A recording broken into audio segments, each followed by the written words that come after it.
Bienvenue dans cette nouvelle rubrique qui vient s'ajouter à celle précédente dans le cadre de notre formation dédiée à l'achat et à la vente des crypto-monnaies.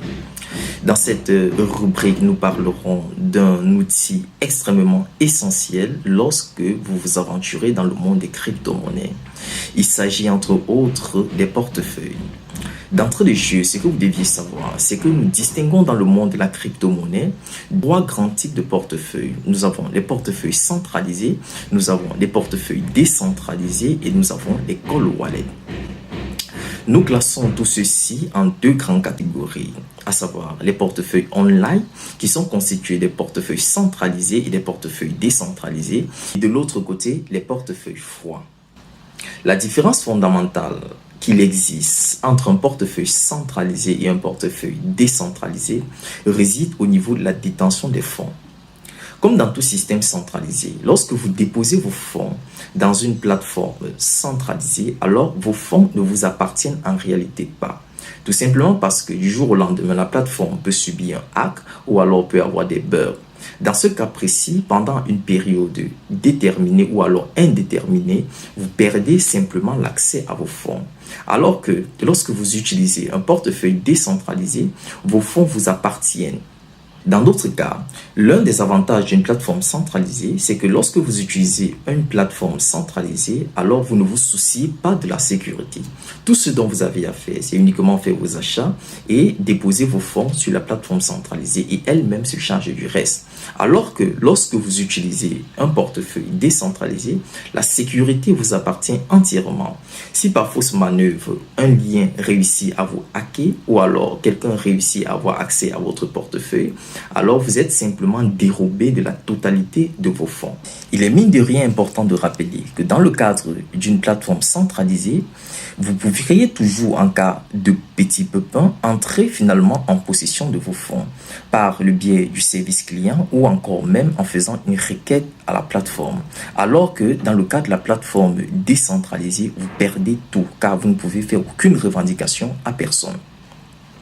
Dans le cadre de cette formation, nous nous consacrerons essentiellement aux plateformes centralisées, en particulier Binance, qui est d'ailleurs non seulement la plus grande, mais aussi la première plateforme dans le domaine des crypto-monnaies. Au cours de cette rubrique, je vous montrerai de A à Z comment créer un compte avec Binance et le certifier. Je vous montrerai comment acheter des crypto-monnaies via la plateforme de Binance. Je vous montrerai comment le vendre sur le marché de la bourse. Je vous montrerai comment gagner de l'argent, comment utiliser les crypto-monnaies pour pouvoir avoir des revenus passifs. Et enfin, je vous montrerai d'autres petites astuces que beaucoup de personnes ignorent sur Binance.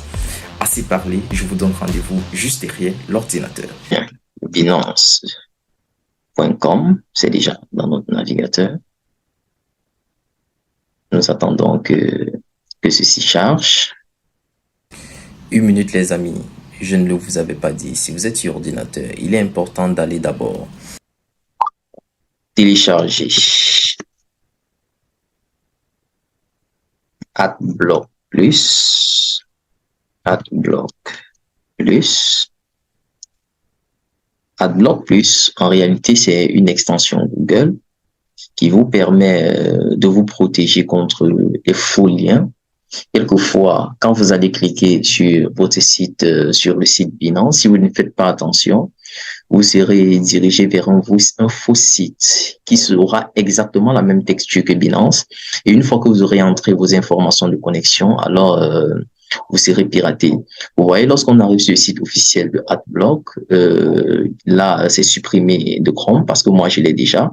Donc, vous aurez plutôt à la place de supprimer de Chrome, vous aurez plutôt ajouté à Chrome. Vous voyez, si je viens là au niveau de mes extensions, vous voyez qu'il est déjà installé. Donc, revenons sur notre plateforme de Binance et l'objectif pour nous sera de créer un compte. On va cliquer sur s'inscrire. Une fois arrivé, nous allons cliquer s'inscrire via email. Nous allons entrer notre email pour pouvoir nous inscrire. Écrire notre email. Nous allons cliquer sur suivant. Une fois, on va nous demander de vérifier l'email. Un code de vérification vous sera envoyé. Je clique, code de vérification envoyé. Je vais au niveau de mon adresse email pour pouvoir trouver le code de vérification qui nous a été envoyé, 298 009.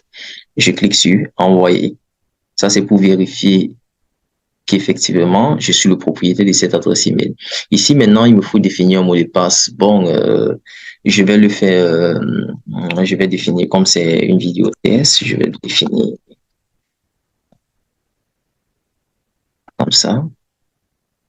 Ok, attention, je n'ai pas respecté. Ok, j'efface, je vais recommencer.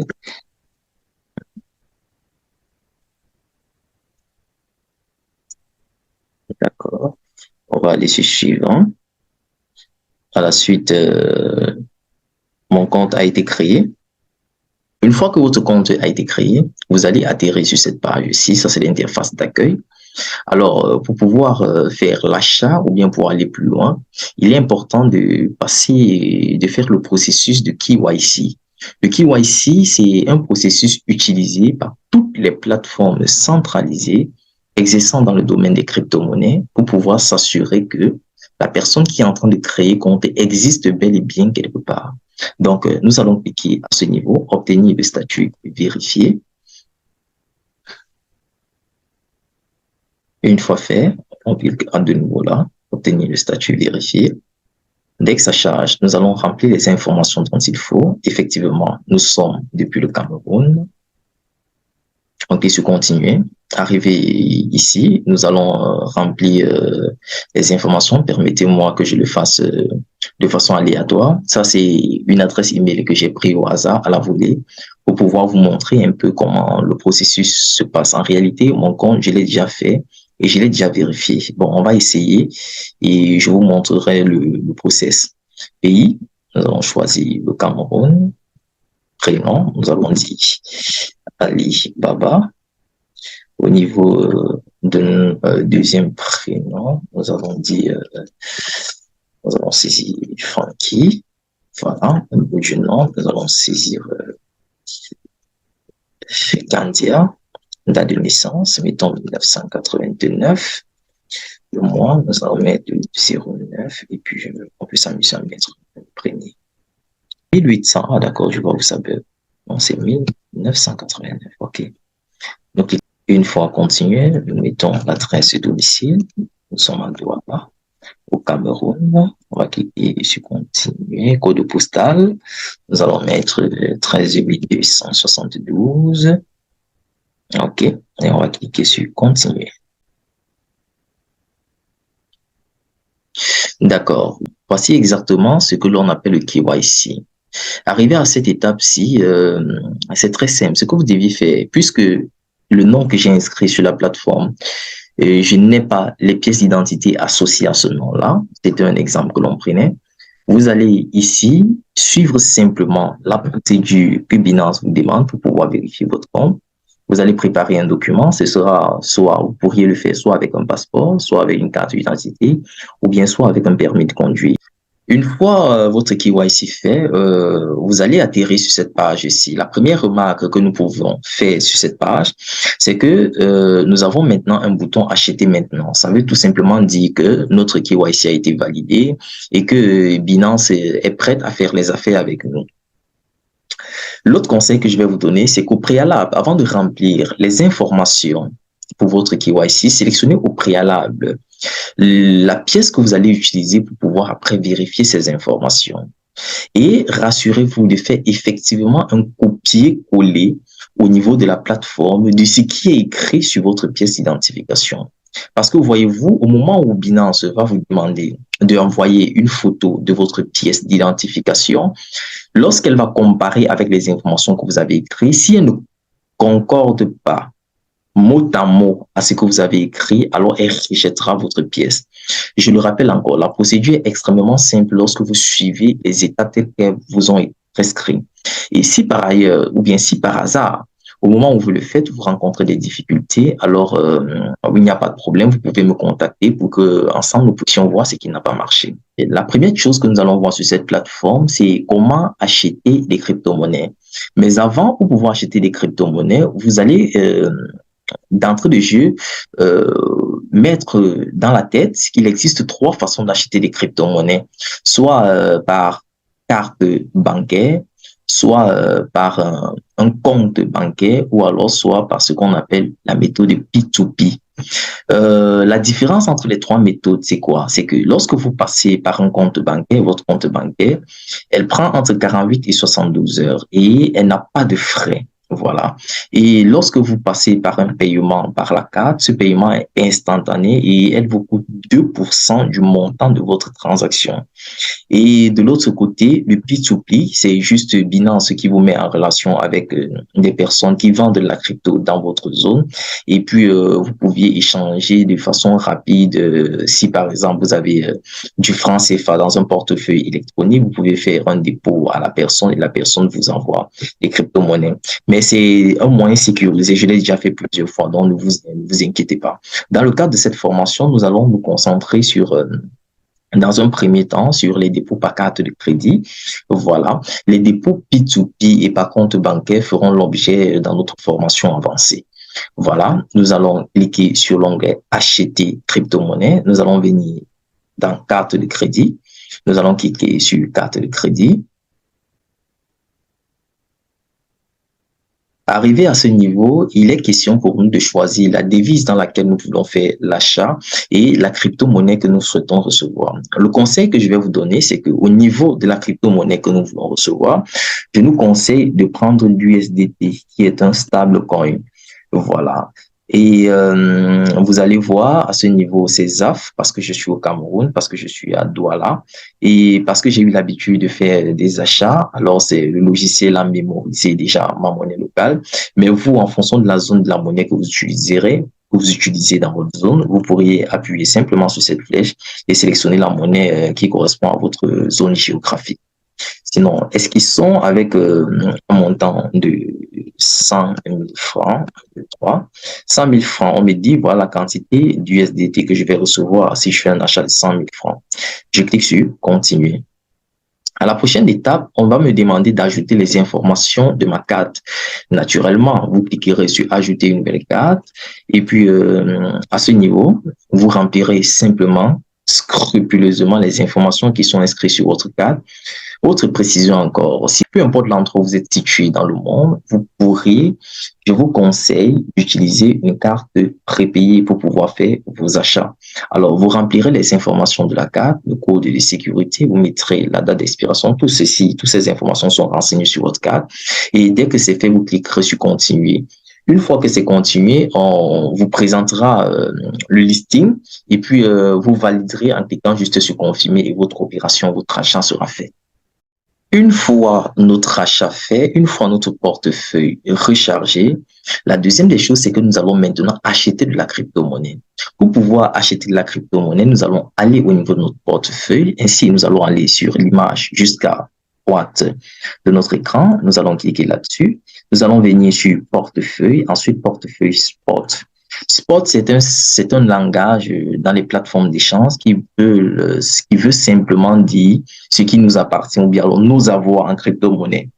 Et une fois arrivé sur notre portefeuille spot, ici, on va nous lister nos avoirs.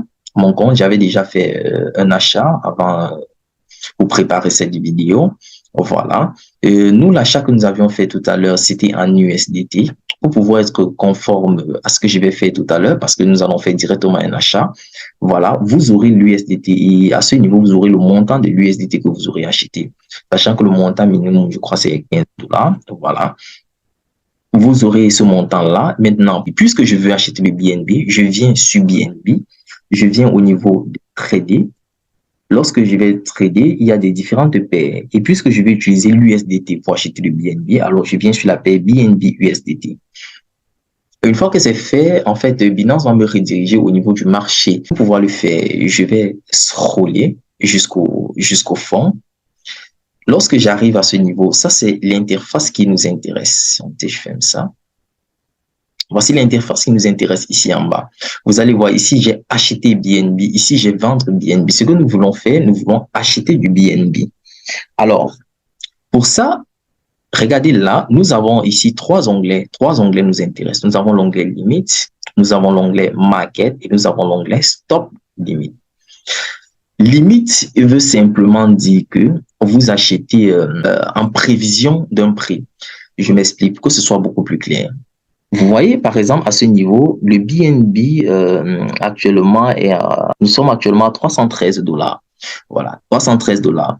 Si par exemple, je veux acheter du BNB, vous voyez, ça fluctue. Si je veux l'acheter lorsqu'il est à 200 $, je vais utiliser l'option limite. Comment? Je vais venir là, puisque je veux acheter quand il est à 200 $. Alors, je viens là, je dis, achète-moi du BNB lorsqu'il est à 200 $. Et maintenant, je me dis, je veux pour ça, lorsqu'il sera à 200 $, puisque j'ai les USDT, alors utilise 100 USDT pour pouvoir acheter le BNB à 200 $. Et puis, il va me dire ici au niveau du montant, vous voyez là, montant, il nous dit que lorsque le BNB sera à 200 $ et que je vais utiliser 100 $, alors j'aurai 0,5 BNB. Et puis là, je pourrais programmer l'achat. Alors, la machine va enregistrer ou bien le logiciel va enregistrer l'ordre que je viens de passer. Et lorsque le BNB va atteindre la valeur de 200 $, tant que le BNB n'atteint pas 200 $, alors l'achat ne sera pas déclenché. À côté de lui, nous avons l'onglet Market. Market, ça veut simplement dire achète le BNB au prix du marché. Ça veut dire, comme vous pouvez le voir, le prix, voilà. Je vais lui dire, je veux le BNB, j'ai pour 100, je vais acheter 100 USDT de BNB. Alors, 100 USDT de BNB, il va simplement acheter au prix du marché. Donc, comme actuellement le BNB coûte 313 $, il va simplement acheter le BNB à 313 $ et puis je pourrais cliquer simplement sur acheter. Pour stop limite, je vous expliquerai bien, c'est assez un peu complexe, je vous expliquerai dans la formation avancée. Ok, voilà le montant BNB que j'ai, voilà si on me met disponible. J'inscris simplement le nombre de BNB que je souhaite vendre, 0,034. Voilà, 0,033. Voilà, on me dit en vendant cette quantité de BNB, voilà, j'obtiendrai 10 USDT. Je clique sur vendre BNB. Voilà, vous allez voir, ordre de vente limité. On va revenir au niveau de notre portefeuille. Nous allons revenir dans notre portefeuille spot.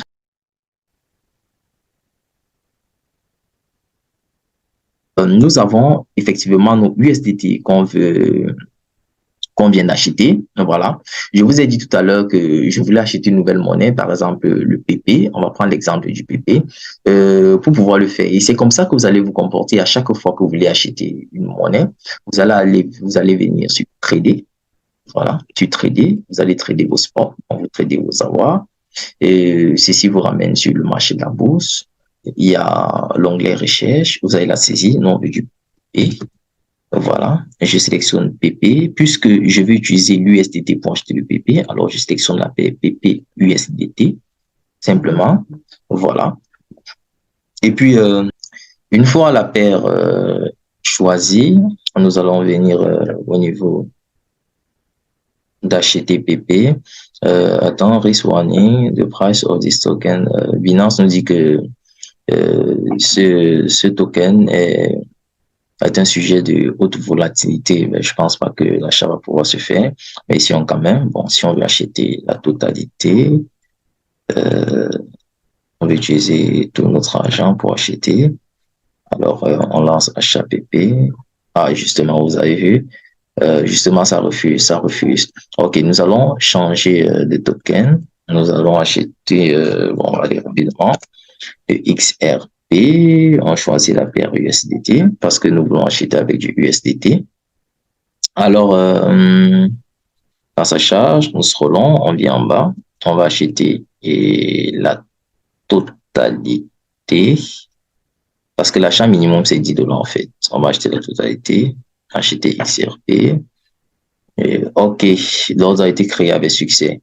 Vous allez voir que si nous revenons au niveau de notre portefeuille, au niveau du portefeuille spot, En réalité, nous allons voir une nouvelle ligne qui s'est ajoutée.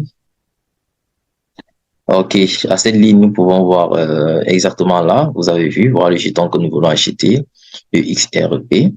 Voilà. Donc, ça, c'est ce qui concerne l'achat des crypto-monnaies. Abordons donc un autre volet sur cette plateforme, la notion de launch pool et launchpad. Vous savez, il est possible de gagner de l'argent avec les crypto-monnaies et justement, les launch pools et les launchpads sur Binance permettent de le faire. C'est quoi exactement le launch pool et c'est quoi le launchpad? Le launchpad, c'est une opération qui consiste à stocker une crypto-monnaie que vous avez déjà achetée sur Binance contre un jeton qui existe déjà. Ça veut dire, vous décidez de stocker une crypto-monnaie, par exemple, je dis n'importe quoi, vous avez par exemple l'USDT qu'on vient d'acheter, vous décidez de geler cet USDT-là, de le stocker pendant une période et en récompense d'avoir stocké l'USDT ou bien d'avoir gelé votre USDT, Binance vous récompense avec une autre monnaie qui peut être, je dis n'importe quoi, le Bitcoin, qui peut être le SWIFT, qui peut être n'importe quoi en fait. C'est ça le Launchpad. Et Binance généralement utilise ce Launchpad-là pour pouvoir promouvoir un certain nombre de monnaies porteuses. Maintenant, à la différence de Launch Pool, le Launch Pool, c'est vous le même processus mais inversement. Ça veut dire plutôt vous stockez, par exemple, on a pris l'exemple de l'USDT, vous stockez l'USDT, mais de l'autre côté, vous êtes plutôt récompensé pour une monnaie qui va venir, qui n'est pas encore listée, mais qui est en train d'arriver, qui sera listée dans les jours à venir sur les plateformes Binance. Effectivement, c'est quelque chose d'intéressant parce que lorsque Binance met en avant une monnaie comme ça, à sa sortie, elle peut facilement faire 1 fois 100, fois 1000 ou encore fois 2000. Et ce serait une occasion pour ceux qui avaient participé à ce launch pool de pouvoir se faire des gains énormes. Alors, comment est-ce que on fait un launch pool ou un launchpad? Vous venez dans revenu passif, venez sur launchpad, vous cliquez là-dessus, et puis nous avons launchpad, et en bas, nous avons launch pool. Actuellement, il n'y a pas d'événement en cours. Vous voyez, cet événement, par exemple, est terminé, Open Campus, voilà. En Launchpad. Lorsque vous venez sur Launchpool, voilà également cette monnaie, je crois, est déjà listée. Si vous allez sur la bourse de Binance, vous allez la voir. Ici, dans cette monnaie, elle est terminée le 3 mai. Oups, de justesse, elle est terminée le 3 mai. Il était question de stocker, par exemple, le TUSD. Pour ceux qui avaient le TUSD, vous stockez le TUSD et vous êtes récompensé contre cette monnaie. Ça fait en sorte que lorsque cette monnaie est listée, vous pouvez la revendre directement et profiter des gains. Donc, c'est ça ça c'est en quelque sorte le launch pool, quoi. Voilà. Ou encore, on pouvait aussi stocker le BNB. Donc, si vous aviez une quantité de BNB, vous pouvez le stocker, le geler contre récompense de cette monnaie. Parce qu'en réalité, ce qu'il faut savoir, c'est que ce n'est pas pour vous faire plaisir ou bien ce n'est pas parce qu'on vous aime trop qu'on accepte ceci, simplement parce que vous voyez la blockchain aujourd'hui, seconde par seconde, il y a des transactions qui sont effectuées. Alors, plus il y a des transactions, plus la blockchain est surchargée et plus les requêtes ont du mal à être validées. Alors, lorsque vous décidez, par exemple, de ne pas utiliser votre crypto-monnaie et de la geler au niveau de la plateforme, en réalité, ça crée de nouvelles ressources et ça libère la blockchain. Alors, pour cette en récompense d'avoir libéré de l'espace ou bien d'avoir créer de la ressource sur la plateforme, alors c'est par ce moyen que les plateformes passent généralement pour pouvoir vous récompenser. Donc c'est ça. Ici, on peut cliquer sur voir plus pour essayer d'en savoir davantage sur le Launchpad. Donc ici, tout ça, c'est terminé. Par exemple, le pouce ici, voilà. Il voit le nombre de participants, voit finalement le montant en BNB que les gens ont pu stocker, qui ont été gelés. Et voilà le montant, le prix de la monnaie. Donc, vous pourriez vous balader dans cette interface-ci pour pouvoir davantage en apprendre sur la notion de launch pool et de launchpad. Ce serait vraiment bénéfique. Alors, un autre moyen de générer des revenus passifs sur Binance, c'est la méthode du staking. Pour pouvoir faire du staking, vous revenez sur revenus passifs, vous venez sur Simple Earn. Alors, la différence ici entre le staking et le Launchpool ou encore le Launchpad, c'est que les Launchpool et les Launchpad sont temporaires sur Binance et Binance les met en avant simplement quand ils veulent promouvoir un produit bien précis.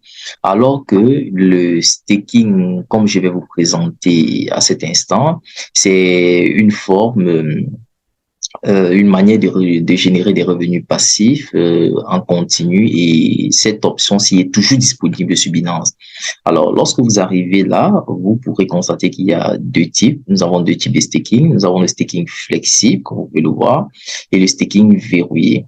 Alors, la grande différence entre les deux types de staking, c'est que lorsque vous participez à un staking flexible, vous pouvez retirer votre crypto à n'importe quel moment contre l'échange d'un pourcentage. Alors que le staking verrouillé, beaucoup plus rentable que le staking flexible, c'est que lorsque vous décidez d'y accéder, vous gelez vos fonds pendant une période bien déterminée. Et tant que la période n'est pas allée jusqu'à la fin, vous ne pourrez pas avoir accès à vos fonds. Donc, elle est également très intéressante. Vous pouvez, par exemple, on vient d'acheter le XRP. Le XRP n'est disponible qu'en staking flexible. Si on décide de le staker, c'est contre 2,23%. Et tenez également compte du fait que ce pourcentage-ci tient compte de la volatilité de la monnaie en question. Ça veut dire que pendant le staking, si la monnaie fluctue, également, vos bénéfices vont vers le bas et vous pouvez sortir perdant. Et si la monnaie va vers le haut, alors vous sortez tout de même gagnant. Ça, ce sont les trois façons de gagner l'argent sur Binance. Bien sûr, il y en a beaucoup d'autres, comme par exemple le staking dans la finance décentralisée ou encore comment vous pouvez utiliser le Binance Earn pour gagner de l'argent. Vous êtes ici, vous apprenez, vous êtes récompensé par des cryptos. Mais tout ceci ou bien d'autres formes d'investissement sont réservées dans la formation beaucoup plus avancée que celle-ci, parce que ne perdons pas de vue que cette formation a été faite uniquement pour que vous puissiez avoir les fondamentaux dans le domaine de la crypto-monnaie. Alors, et je vous donne rendez-vous dans le prochain épisode.